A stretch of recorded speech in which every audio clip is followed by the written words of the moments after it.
I'm a guy that's 24. Each day I build some more. I like episode 7 and episode 8. I'm Rich Boy J. Hello boyos, Rich Boy J here back with another video, and today I'm going to be reviewing the Master Builder Series MOS EISLEY Cantina set. This is set number 75290. It has 3,187 pieces and retails for $349.99 US dollars. This set is currently available as of September 16th as an early access VIP set. It'll be officially released on October 1st for everyone else. There's a lot to dive into with this set. The first thing I want to talk about is the return of the Master Builder Series line. The first Master Builder Series set we got was the Betrayal on Cloud City set, and I feel like history has been not very kind to these sets. People seem to be kind of against these big location-based sets in general. The reception to Cloud City wasn't great. The reception to the Assault on Hoth set was certainly not good at all. But I think this set might change the tide, might change the reputation for these big location-based sets. One thing I did want to mention, LEGO has developed a bit of a pattern when it comes to these October D2C sets. Starting in, I think, 2016, we got basically a big location set, i.e. the re-release of the Death Star. The next year we got a big vehicle set, which was the Falcon. The next year we got another big location set, which was the Betrayal on Cloud City set. After that, last year, 2019, we got the big Imperial Star Destroyer. This year, 2020, we're back with another big location set. So if LEGO continues that pattern, you guys might be expecting a big vehicle build next year. I don't know. I thought it was kind of interesting that, you know, they've basically kind of gone back and forth between doing a big vehicle build and a big location build in October. So I don't know, speculate away. The other thing I wanted to hit on right off the bat was the box, these black boxes that LEGO has been doing for these 18 plus sets. I feel like when it comes to this set specifically, it at least has that splash of color on the top right corner with the two suns. That helps, but I really feel like this set, at least the visual of this set is being held back by it not having an actual decorated box. The one example I always use in terms of what I feel is the peak of LEGO box art is the UCS Sandcrawler set. And like, look at that set and just look at the colors they implement into it. Just look at how visually stimulating that set is, and then compare it to this where, I mean, the entire ground is just black. I really think this set would have benefited by having, I don't know, more colorful presentation and them putting a tan base of the box to really just make you feel like you're on Tatooine. Like, seeing all these Tatooine builds kind of against the black box is really jarring, but the box isn't super important, right? Like, that's not going to affect your experience with the set. But in case you cared, this is the front of the box, and this is the back of the box. Now, let's dive into the minifigures. A lot of these figures, at least for the first half of this figure review, are ones that we've gotten before, so I'm not going to spend too much time on them. I assume that if you're watching this review, chances are you've probably seen pretty in-depth looks at all of these early on figures. But first up, we have Farm Boy Luke. It's the standard Farm Boy Luke. He is sporting a double-sided face, so if you turn him around, you can have a smiley-faced Luke, but other than that, just the typical Farm Boy Luke. I mean, this year alone, we've gotten so many of this figure. This is truly the year of Farm Boy Luke. Next up, we have old Ben Kenobi. There are a few things I have to say about this figure. One, I really don't like the fact that they went back to using the brown capes for the Jedi figures. I much preferred it when they were just printing on his robes. I thought it looked better and made a lot more sense. I know a lot of people are nostalgic for these capes because they were using them for so long as robes, but it's not a robe, it's a cape. Obi-Wan does not wear a cape. Having the robe printed on just makes more sense. Also, it's kind of interesting that he's sporting the brown hood piece. I won't complain about getting another one of those, but inside the actual cantina, he doesn't actually wear his hood. He wears it when they're walking up to it and when they're walking out, but never actually in the cantina. So I do think LEGO should have at least included a hairpiece for him alongside this, or just not included the hood at all, just inside the cantina. It makes more sense for him to have his hairpiece. Next Next up, we have the two droids, C-3PO and R2-D2. I'm pretty sure that nothing has changed about either of these figures. If you care to see it, this is the back of both of these figures. Still just the standard R2 and C-3PO that we've been getting for quite some time now. Next up, we have Han Solo, and I feel like this is the biggest letdown figure of this set, and a set that's full of a lot of new characters. Like, I won't complain about the minifigure selection for this set. This is the one that I had the highest hopes for. As you know, with the Betrayal of Cloud City set, they gave him his dual molded brown pants with the yellow stripes on the sides and the black boots. I was really hoping that they would give us his episode 4 variant, blue pants, double molded with the black boots and the red stripes on the side, but unfortunately not. It's just the standard, I mean, it's an updated Han Solo, but it's still just the one that we've been getting for quite some time now. I think that's a letdown. I think if there were ever an opportunity for them to introduce that figure, the updated Han pants, it would have been this set. Once again, it's hard to complain about the figures in this set because there's tons of new things for us to appreciate. I just really feel like his updated pants would have just really set this set over the top. That would have been such an awesome thing for them to do. Other than that, it's still the same old Han Solo that we've come to expect. This is Han's serious face.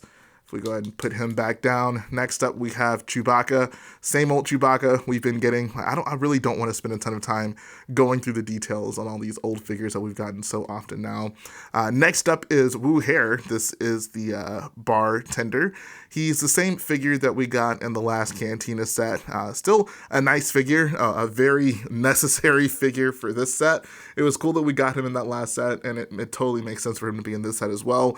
This is his angry, don't let droids in my bar face. Next up, we have Greedo. A lot of people will say that this Greedo should have come with arm printing. I think that would have been nice. I mean, if it came down to me, I'd take the dual molded Han pants over the arm printing, but that would have been a nice kind of throwback to the original Greedo figure, which did come with arm printing, but nonetheless, it is still a very nice looking figure. And then next up, we have a Jawa, which is kind of a surprising addition to this set. Moving on, we have our 3 Bith musicians that are included in the set. In the actual Cantina, there are 7 total Bith musicians, and LEGO actually points this out in the instruction book, which is kind of cool.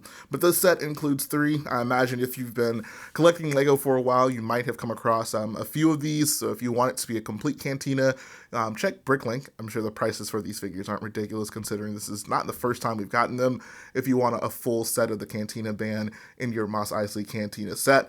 But it's the same Bith musician that we've gotten in those older sets. A little bit of back printing, pretty standard torso printing, and a very nice head mold. I think LEGO did a wonderful job with a head mold on the Bith musicians.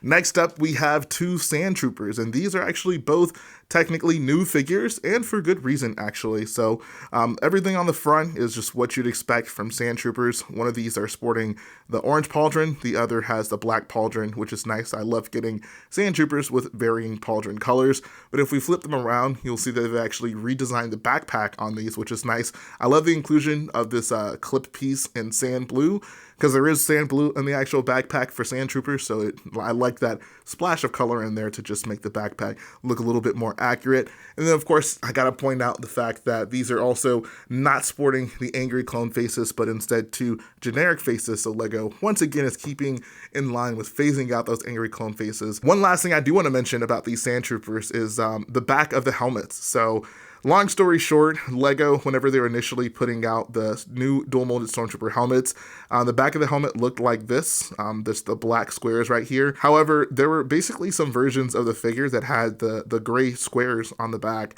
and then whenever they released the battle pack with the standard dual molded Stormtroopers in it, all of them had the gray squares on the back. This is the second time we've gotten the Sand Trooper in a set, so I thought that they would have updated that on the Sand Troopers as well, but these guys are just still sporting the black squares. I don't know if LEGO even views that as a mistake at this point. I mean, the square should certainly be filled in with gray print, but at this point, I'm just convinced they're just like, whatever, it's not worth it to us to update that, or they just had a ton of these helmets left over from when they initially produced the microfighter that came with the Sand Trooper. It's not a huge deal, but it is interesting to see that they updated it for the normal Stormtroopers, but not the Sand Troopers. All right, now we're going to take a look at some of the new figures from the Cantina.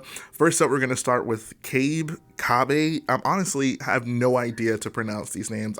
For this group of figures, I have no doubt I'm going to butcher a few of them because there is some pretty ridiculous names in this bunch. bunch, but this is one of the patrons in the cantina. She, yes, she, this is a she, is sporting one of the, I think the bat headpiece, and it's just fully brown, and she has a pretty terrifying looking face. She has short legs, brand new torso with some decent print on it. It's honestly kind of hard to tell. It's a very faint print, but there is some print on the vest there, and if you flip her around, she has a little bit of printing on her back as well. Next up, we have Labria. This is the first Deveronian minifigure that we've gotten, which is awesome. Like, I love the fact that we're getting new aliens in this set. If you don't even care to have these as patrons in the cantina, you have to appreciate these figures just because these are more aliens that you can populate any Star Wars MOC with down the line. So that's awesome. But he's sporting a brand new head mold piece. He has basically 2 horns sticking out as well as some ears, and he also is sporting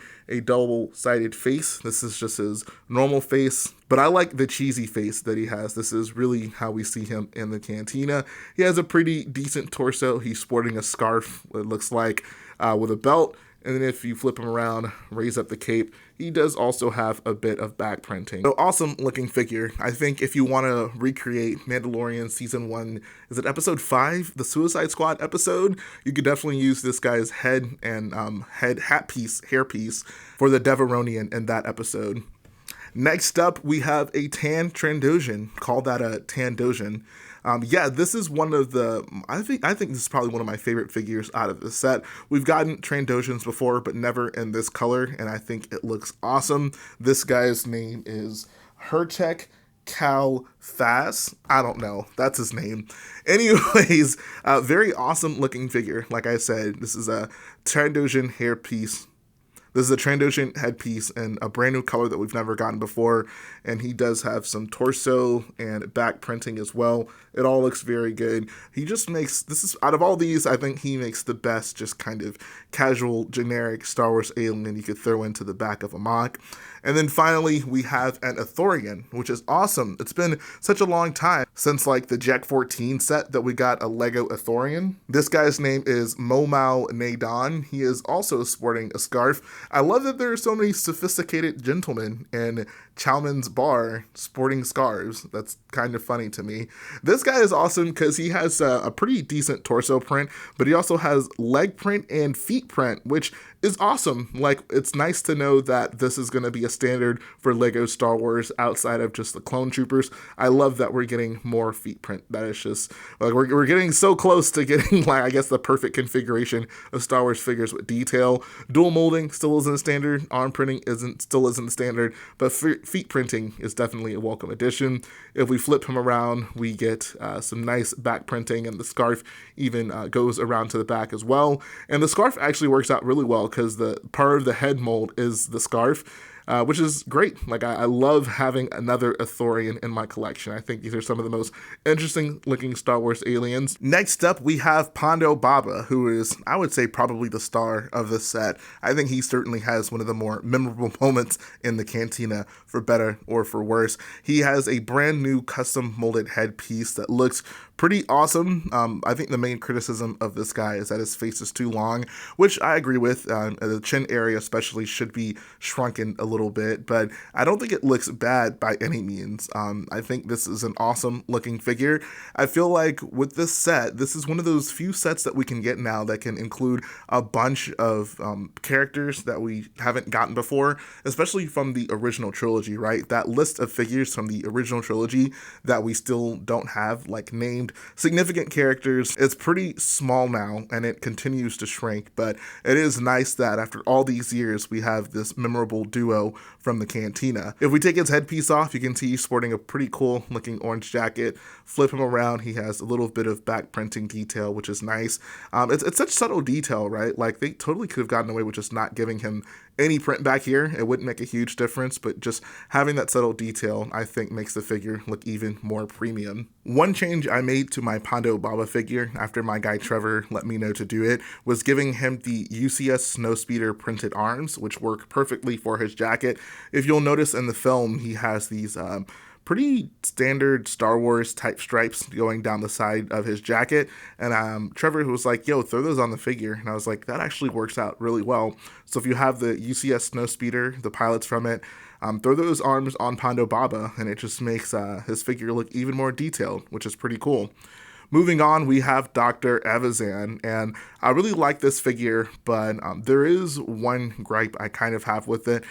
Earlier, when we got pictures of this figure, people pointed out that he doesn't have a nose, which makes sense. Lego minifigures typically don't have noses. But for a minifigure like him, for a face like his that is pretty notably disfigured and by way of how his nose look, so I think that it actually wouldn't have made a lot of sense to include a nose on this figure. I don't think this is a bad figure by any means. Like, I understand that there's kind of a decision to make there. Like, do we give him, of all people, a nose and no one else has one? But I feel that's one of his, like, defining characteristics, his messed up nose. So I do think it would have made sense for them to give him a nose in this context. But other than that, he does have a very nice looking torso print with the little chest hair showing. This guy's trying to pull some girls at the cantina. If we flip him around, he has some decent back printing with the belt showing around the back. And if we take the hair piece off, he has a holy crap, my friend just got his arm cut off and it was my fault face. The last figure we'll look at in this set is Garandan. This is the one that I have been waiting for such a long time. Ever since I played Lego Star Wars 2, the original trilogy, I have wanted this figure, and it makes me so happy that I finally have him in my possession. This is the Imperial Snitch. This is the guy that basically lets the Empire know where the droids are and brings the Empire to Luke and crew on Tatooine. What you'll notice is that he's sporting a very nice, just awesome looking custom headpiece, or really neck piece that pokes out of the hood. A lot of people were speculating on like how were they actually going to accomplish this. What Lego basically did with this figure is they made his face part of a neck bracket, which actually makes a lot of sense. Like, this was probably cheaper to produce than trying to like get like a basically just molded into a Lego minifigure headpiece somehow, and also get the hood to wrap around it. But once you put that piece on there and you put the new hood piece on there, it works out pretty perfectly. Like, that is seamless. That looks awesome. This is, I think, one of the best minifigures Lego has ever made just for that headpiece. He does have a bit of torso printing, and he has some back printing as well if you lift up his cape. And those are the minifigures in the Cantina, guys. I think this is where this set really shines. This is like a star-studded lineup for minifigures. We have a location like the Cantina. What do you think about all the patrons on the inside? I think Lego did a great job giving us a bunch of figures to populate the Cantina with. So let's move on to the actual set. Actually, before we get into the set, I did want to show you guys really quickly the instruction book. There are some awesome pictures of the Cantina inside this instruction book, and Lego also does some pretty cool write-ups of like the characters in the Cantina. So like Cabe, for example, they do a little write-up at the top just telling you who the heck Cabe is. They say it's a member of the Charger fan species. They go over the Bith musicians here and actually point out that there are 7 of them, and they even go so far as to give you the names of each of the Cantina band members, which is kind of cool. And they even do a little write-up on Momau Nadan right here. One of the most exciting things about this set is that there's so many minifigures, and you get one pretty much in every single bag you open, so it's kind of good. So it's kind of fun to look forward to, you know, what figure might you get in the next bag that you open. And here is our Cantina all together. I have to say, just having everything put together all in one area right here, this set has some presence to it. I think it conveys that MOS Eisley aesthetic very well, especially with these side buildings that you get right here. So what I'm basically going to do, we're going to start off by going smallest to largest. We're going to start with the 2 vehicle builds here. We're going to go to this section over here, and want to show you the main Cantina area because there is a lot to show off. So let's dive right into the build. First off, we have this little ship right here that sits right outside the Cantina. If you've watched episode 4, you'll notice it literally just sits right up front in the Cantina. This is mostly the same build that we got in the last Cantina set. There are a few differences. For example, it doesn't have the honestly kind of unsightly, kind of ugly stud shooter that jets right off the top of it. They're using these black dish pieces aside from the clear ones, but this one does still open up with a control panel in there. I think the instructions actually tells you to put Greedo in here, which is kind of funny, but I think you're better off just leaving no figure in this build, just kind of having it sitting. It works much better, I think, as just a display piece than an actual ship that you'd want to be playing around, swooshing around. Next up, we have the white and yellow speeder here. I think this is such an awesome addition to this set. I'm actually super happy that LEGO decided to include this. I really couldn't think of any other context for them to make a build like this. Like, maybe they could have thrown this in as a side build to another Cantina set, I guess, but I don't know, just it makes more sense to include a land speeder in a set like this. But it's really cool that LEGO decided to include this, and I think this is an awesome looking build. I love how sleek it looks, specifically with these curved slopes and reverse curved slopes on the sides. It just looks so nice and smooth there. And then having these flag pieces on either side right here to kind of taper it off also looks really good. The back engine builds also looks really cool. I love these windscreen pieces used upside down, and then these three sections right here look nice. If we flip it around, this vehicle has really two places to put minifigures. So there's basically a standing slot right here, as well as a console sticker piece you can use to pop a minifig in there. I have C-3PO closest to me, so you can stand him up in here. And that's where one of the minifigs can go. I honestly prefer to have a minifig just in the actual cockpit. If you take that big window piece off and put a minifig in here, he's going to be leaning back. He's going to be leaning back pretty far, actually, but you can close up a minifig. You see this ship flying by in one of the establishing shots of the Cantina in the special edition, and it's just a nice little treat to add into this set. I think as a build on its own, it looks really nice, it looks really detailed, but if you just want to set it up next to all the other builds in the Cantina, it fits right in. Next up, we have these two side buildings. These are the only building parts of this set that aren't actually part of the Cantina, but I think they're a welcome addition to the set. When you have all the buildings connected, it just gives you a better, I don't know, full-fledged Mos Eisley aesthetic. Like, the Cantina looks nice on its own, but having these side buildings to make basically a street, I think really helps hammer home the aesthetic that you would want for Mos Eisley. These two sections do come apart here. You basically connect this one to the side here using those clips, and then you use the clips here to connect out all of this to the main build. We'll focus on this first building right here a little bit. I think it looks pretty good. On the outside, you have this cargo crate with just some random machinery parts. I mean, it's not really obvious what it's supposed to be, but I feel like you see just machine parts hanging out all over the place on Mos Eisley, and it looks really nice. One of the more fun builds to do in this entire set was the roof of this building. I love these arches, how this comes around here, and the greebling in here also looks really nice. I think that's just a nice little detail right there. And similarly, the roof on this section also looks pretty nice. There's detail on pretty much all sides of all of these builds, which is really fun because when you're building, there's always something new and unique to be added to the set. This, I would imagine, is supposed to be someone's house, maybe. Like, it looks like there's a stove over on this side of the build. There's a couple bags also in this set. You can remove these two roof sections right here. We can get a better look in the actual build. But there's a bag here with some tools in it, and then another bag over here with what I would imagine is a kyber crystal, probably, which is kind of a fun thing to throw into a Star Wars build. And there's crates all over the place with certain tools in it. I think this building, just the look of it, really fits in with a Mos Eisley aesthetic. Like, even if you were to display this alone, like, this looks like a Lego set all on its own. It's not really any specific recognizable building on Mos Eisley, but it certainly fits right in. The other building we have is what I would assume is some sort of like Jawa sales post. This fabric piece right here, it's kind of annoying. Like, it looks good when it's right there, but having moved this thing around for this review and just when messing around with the set, I feel like this easily kind of pops out from under there. So, I mean, I don't know, it would have been nice if maybe they built the fabric piece to have another hole towards the back that really just keeps it in place. But that's a nitpick. It's not something that's going to make or break the set. But you can see the Jawa poking out through there, and I think in the actual like instructions or even the back of the box, they show someone walking up here in a Jawa basically selling them something through this window.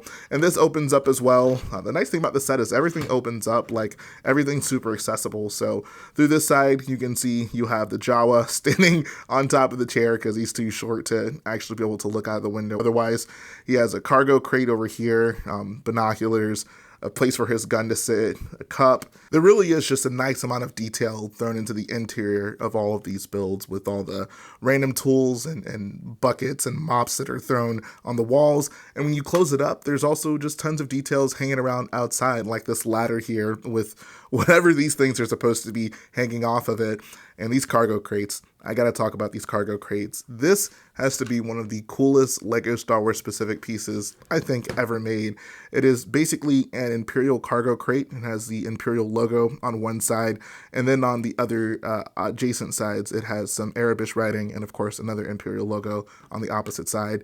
This is such a useful piece. Oh my God. You get 3 of these in this set, and I can see a lot of mock builders down the line just throwing these pretty much anywhere in any sort of Star Wars mock because they fit right in. Cargo crates are pretty common in Star Wars, and I love the fact that now we have like a dedicated Imperial cargo crate piece that is such a cool addition to this set.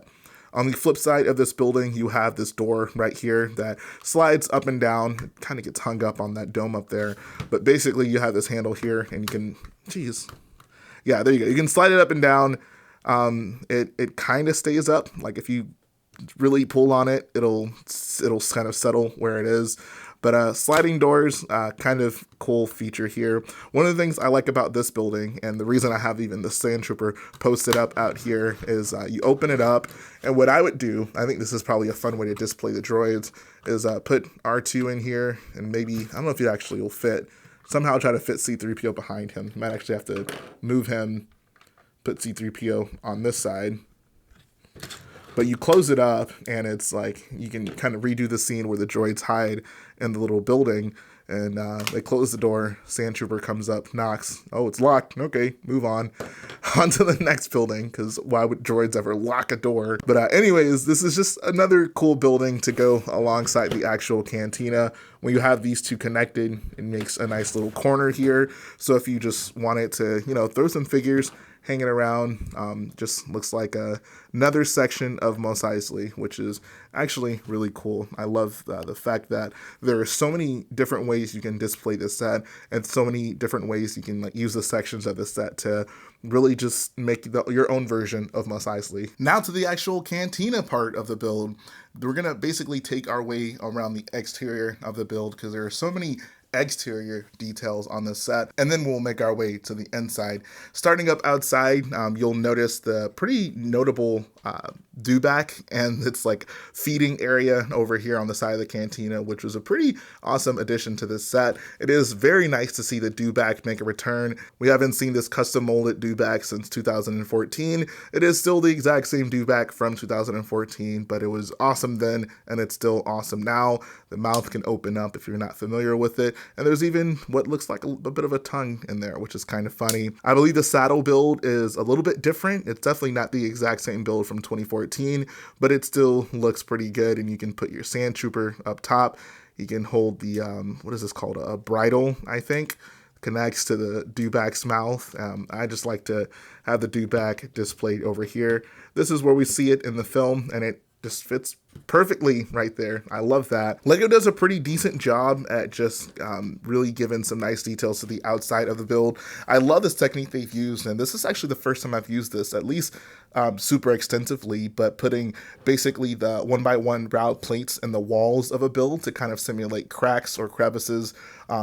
That's something that I had been using in mocks and something that I've seen people use in mocks, but the fact that it's now in a LEGO set, I think that's so cool. Like, it's nice to see what I would consider maybe a more advanced technique. Like, it's not a difficult technique, it's just something that you don't really see in traditional LEGO sets, but it works out pretty well on this set. If we make our way back around the back, we have a moisture evaporator, and I love the fact that there are 2 moisture evaporator builds in this set. I actually just realized I've been missing a moisture evaporator that goes on the other side of this build the whole time, but I'll get that connected when we make our way to that side of the build. But it's actually nice to have both of these because these are not the exact same moisture evaporator build, which for a set is great, right? Because you don't want to like get done with this one and realize later on you have to build the exact same thing a second time. So the fact that these are 2 different moisture evaporator builds is actually really cool. If we make our way around back to the rear side of the cantina, once again, there's just nice exterior details on this, these vent pieces, these 1x1 round plates to represent crack cracks and crevices. There is also a back door around this side, which is kind of funny. It does still have that sliding feature like I showed you with the other side. These are kind of hit or miss. Like sometimes they stay up, sometimes they don't. I'm honestly not sure that's a big deal for people. Like it would be nice if it could stay up, but I don't know, I guess you could just hold it up if you just really wanted to like be playing with it and having characters walk through. If we swing around to the other side of the cantina, it's kind of a similar like little ground build to the other side, except there's no do-back here. There's instead just some cargo crates. There's like a trash can. I just threw Garandan here because I really didn't know where else to put him in this build. One of the more fun builds on this set was actually this piece of machinery right here. It's basically kind of a reverse build. So you put this section down in here, you build this, and then you stick this on top of there.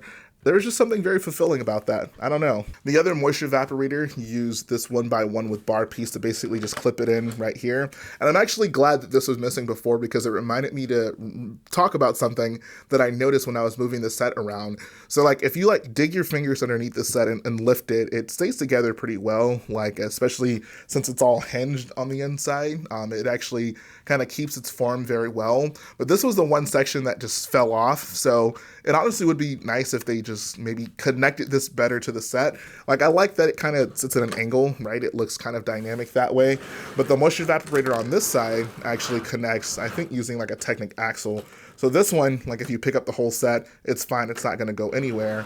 But this one on the other side is more weakly connected. It's not a huge deal. I mean, you can just easily pop this off. It's not something that's going to significantly negatively impact the way you play with this set. But I would have appreciated if this was just more securely connected to the set. Because this is a play set, this is a set that you're going to be moving around quite a bit. And it'd be just that much more convenient if every section that connected to this stayed as securely connected to it. It's really just this section, but I didn't notice that. I picked the whole thing up, this thing just fell off. I was like, oh, that's kind of unfortunate. And then finally, if we make our way back around to the front of the cantina, this is, I think, where this set really shines. Just the aesthetic of this is amazing. I love this window using those 1x1 profile bricks, the other side of them to get those lines in there. And the fact that it's, I guess, kind of halfway sitting in the arch, that just all looks really nice. There's a pretty cool sticker up here, which I would assume just says Chalmers Bar or whatever. There's a sticker for the console here. And then as like the other doors, this one can slide up and down. But in general, I think LEGO really nailed the outside aesthetic of the cantina. None of it feels too monotonous. It's all very varied, just with the different parts they use on the outside of it. It looks really good. Before I use the hinges, I did want to show you guys that there are a few ways to access the inside of the cantina without basically just opening it all the way up. But you basically can take this middle roof section off. And this is something I didn't want to talk about a little bit because I like that this is here. You know, it adds a bit more detail. Like it would look especially weird if it was just wide open like that. But I would appreciate it if this was all filled in right here. I don't think that would have been significantly more pieces to do it. But it does look weird that you can basically see straight through the top of the cantina. Like this is a roof section that you can remove. So why not just make it a full roof section that you can, you know, fully cover up the top of it. Honestly, like with this being left open, I don't see why they even bothered with these little panels that you can remove. Like it kind of has the same aesthetic without these, like for the middle, but you basically remove this frame section right here. And then there's like 6 or so of these little panel sections that you can remove. These corner ones are kind of difficult to get off. There's like this little peg, but it can slip out of your hand. And then there's these that cover the main rooms on the sides. There's a lot of these, so you honestly might find yourself just leaving all of them off. Like if you're a person that just cares to see the inside, you might just want to not ever deal with those and just keep it like this. And then you get a full-fledged view of the inside of the cantina. You also have the ability to flip these little dome sections up if you just want to access those rooms. But the nice thing about this is like if you don't want to have to split the build apart, you do have very easy access to everything in this build with it configured in its closed state. So if you want to open up the set, you basically grab this section over on the right side, give it a little pull, and this part comes apart. This entire like half of the build is connected using this Technic pin right here. So you just want to make sure you have that lined up whenever you're closing it. But it opens up pretty well, and I think this is actually a really smart way to be able to access this set. Like it'd be Honestly, super annoying for some people, I can imagine, if it didn't open up, if you only had to play with it through the ceiling. But having it open up like this just gives you not only more room to access and just be able to look directly into the rooms on the sides, but it also gives you room to just throw more figures here in the middle. Like if you're someone who wants to play with this and kind of make it feel more like MOS Eisley and like the big room that it is, you could throw figures around the bar and just get more out of the set by having it opened up like this. Over to the left side is where we'll start off. So I have my Luke figure walking into the cantina. Got Cabe just chilling here, staying around. There is actually some seating. If we try to rotate this is honestly kind of a difficult set to film, but you can see right there behind Luke there are three seats actually, like right near the entrance, and if you really want to have easy access to those, flip the dome up and you can actually place some figures in there.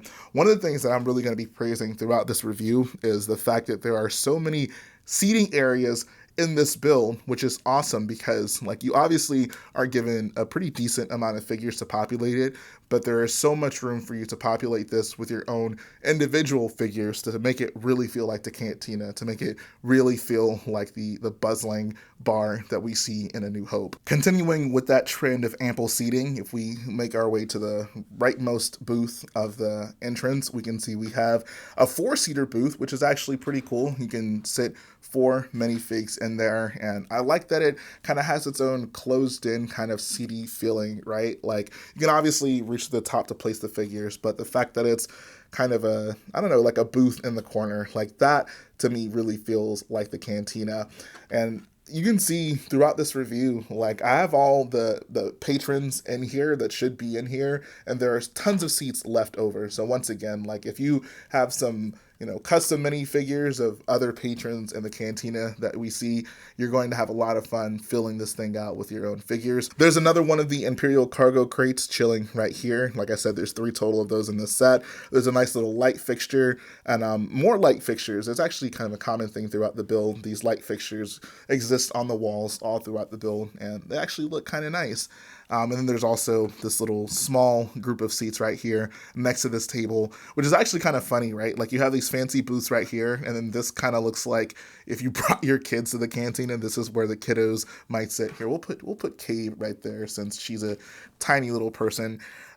Yeah, that's the kid seating in the MOS Eisley Cantina. Moving our way over, we have another booth. I put the Trandoshan in there. Lego uses these wheel pieces as the tables here, which actually look kind of nice. It's very Star Wars feeling, and there's a cup right there. One of the things you'll notice about this set is there are just cups, glasses, bowls everywhere throughout the cantina, which is actually awesome. Because there's such a great variety of them. Like you have the trophy style cup right there, you have the glass bottle, you have the mug looking cup right there. Like there's a good variety of bottles in the cantina, which makes a lot of sense for this build. If we make our way over to the right side a little bit more, I have my old Ben Kenobi figure talking to Chewbacca here. But we're going to move those 2 figures so we can get a better look at this booth towards the back. Once again, it's just cups everywhere. I put the Ithorian figure over here in the corner. Build-wise, technique-wise, I think these booths are almost exactly the same. Moving our way to the middle of the build, this is probably the most distinguishable part of the cantina. This is the bar. This is where Wuher stands in. One of the funny things about this set is it seems like everyone is packing heat. Lego gave almost all of these patrons blasters, which was just kind of funny to me. Like Wuher has a blaster apparently. Both of these guys have blasters. Everyone in this set has a blaster, man. Like I imagine this is what people feel like bars in America look like. But this build right here is just spectacular. One of the most ingenious parts of this build is this lantern piece that's actually upside down with a 1x1. I think it's a pearl gold cone in there, and that just looks awesome. Like this entire assembly right here was so fun to put together. I love the gold candle pieces as well. There's a lot of little greebly bits in here to make a pretty outstanding looking assembly. Lego really did a fantastic job with this. Over towards the back, there's what you would, I would imagine is some sort of like cash register console right there. And once again, just more cups and glasses and bottles to just really give it that bar feel. And then you just have these trans clear, trans yellow, trans red bottles of whatever, just drinks, tons of stuff tons of beverages to be enjoyed here in the cantina. If we progress our way over to the right side of the cantina, we'll see some familiar faces, Dr. Evazan and Pando Baba. They were basically just standing at the bar. We removed those two figures. You can see you have your area for the Bith musicians, which is pretty cool. So like the instruction says, there's supposed to be 7 of these musicians, but the set includes 3. That's not a big deal. Like including 7 of one Bith musician in the set would honestly be kind of overkill. But if you did want to basically try to accommodate 7 figures in here, I do think it's possible, but you're probably going to have to reconfigure the way this booth kind of sets up. Like just with the amount of studs you have on the floor, there's probably not going to be enough room to comfortably fit 7 of these figures in here. You might honestly just want to take this like little stand that they're on out and then reconfigure something just with more studs so you can fit the correct amount of figures in here. But if you wanted to fit 7, I do think that is possible. This little door through here basically leads to the back room of the cantina. It's kind of hard to get a good view. There's basically just some cleaning supplies like a broom and whatnot, and you can get more easy access to it by flipping this dome piece up. And next up, we have the most important booth in the cantina. We have Han and Greedo with guns drawn. One of these guys is going to make it out of here alive. Which one is it going to be? Watch the movie and find out, I guess. There's actually a pretty cool play feature in this build for these two guys. There's basically a mechanism on the other side here, and if you basically just slightly press on this lever, it'll make Han fly out of his seat. And you can do the same thing with Greedo on the other side. The mechanism is actually pretty simple. You just push on this one that way, or push on this one the other way, and the figures are flying out of their chairs. And then making our way back around to the other side of the cantina, we can see there's more children's seating right here. I put Labria kind of chilling in the corner over here, but there is another corner booth. There's one of the bigger, more poofy chairs with the armrests. And then there's the just standard seat on that side with, of course, a little table in there. Because this set is somewhat challenging to film just due to the configuration of it, I want to give you guys a quick freehand aerial view of the booths just to get an idea of what this set looks like when it's all closed up. And if you throw all the appropriate minifigures here in the cantina, you can see that there is, like I said, tons of seating, tons of details pretty much everywhere all throughout the build, and a nice amount of figures to populate the cantina. And that's going to finish up my review of the Cantina, guys. I hope you enjoyed checking out this set along with me. As for the final verdict, I have to say I love this set. When it comes to these big location-based sets that LEGO has done, whether it be the Ewok Village, the Betrayal on Cloud City, Assault on Hoth, I think this has to be my favorite one. I think this set has the unique advantage of, for one, being a location that you can do pretty close to the actual scale. Like, obviously, this isn't a perfect one-to-one representation of the cantina, but it really does look close enough. Like, I don't think anyone's going to look at this and say, like, oh, like, it should be bigger for it to be the cantina. I think a lot of people are going to be perfectly fine with the way that this thing displays. When it comes to, like, Betrayal on Cloud City, for example, you had to basically cram in a lot of big rooms into one small build, but you don't get that feeling with this build. This build, it feels like every section has the appropriate amount of space for what's supposed to be there, and it feels like MOS Eisley. It feels exactly the way it should. A lot of people also complained about the way that the Cloud City set displays. I don't think this set is going to face such criticisms. I think that from the outside and the inside, this set looks great. This set looks like the cantina. It looks like MOS Eisley. People who care to play with the interior will have a lot of fun looking at those details, and the people who just want something that displays nicely will get a set that displays nicely. I think the only thing that can make this set display any better is if LEGO included a large CGI monster to put right in front of the frame, just like this. So then that brings us to the price. Does this feel like a $350 LEGO set? I'm gonna say yes. I think that when you put all of these things together, it feels pretty substantial. Like, I think about other $300 LEGO sets. The UCS Sandcrawler is one that comes to mind. And I feel like this feels, like probably a little bit more than $50 more than that set. But then you compare it to other sets on the market and maybe it doesn't feel that way. I think you look at Diagon Alley, for example, which is $50 more, and it feels like such a substantial build, like it's extremely long and tall. Cloud City has more extra features like the new custom molded figures, like the dewback, like the speeder right here. And I think a lot of people are going to point to Diagon Alley and say, well, spend $50 more and you get that set.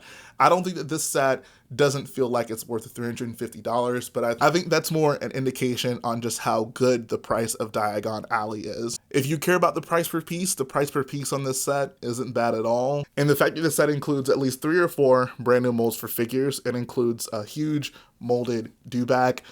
There is a lot of value to be had in this set. Those things are not cheap for LEGO to produce, especially so many for one set. But I really do get the feeling LEGO kind of went all out with this set, and I'm hoping that this set will kind of bring back a better reputation for those big location-based sets for like the Cloud Cities and Assault on Hoths. I think that this will hopefully show LEGO to make more of these types of sets. Building this set was a unique experience as a Star Wars builder because like when I was working on the Cantina, I just felt so fulfilled being able to place all of those minifigures in that one room. There aren't too many iconic Star Wars locations where it's a big room with a bunch of people that you can kind of put all together. Like, I kind of felt like I was building a modular set in that respect, just being able to populate many rooms in a Star Wars set. Being the fact that we don't get that very often, if not at all, that made building this set a very special experience to me. And I think that a lot of you who get this set will feel the exact same way. That's gonna finish up the review, guys. If you like what I do, go ahead, support the video by hitting the like button, support the channel by smashing that subscribe button, and I'll be back again very soon.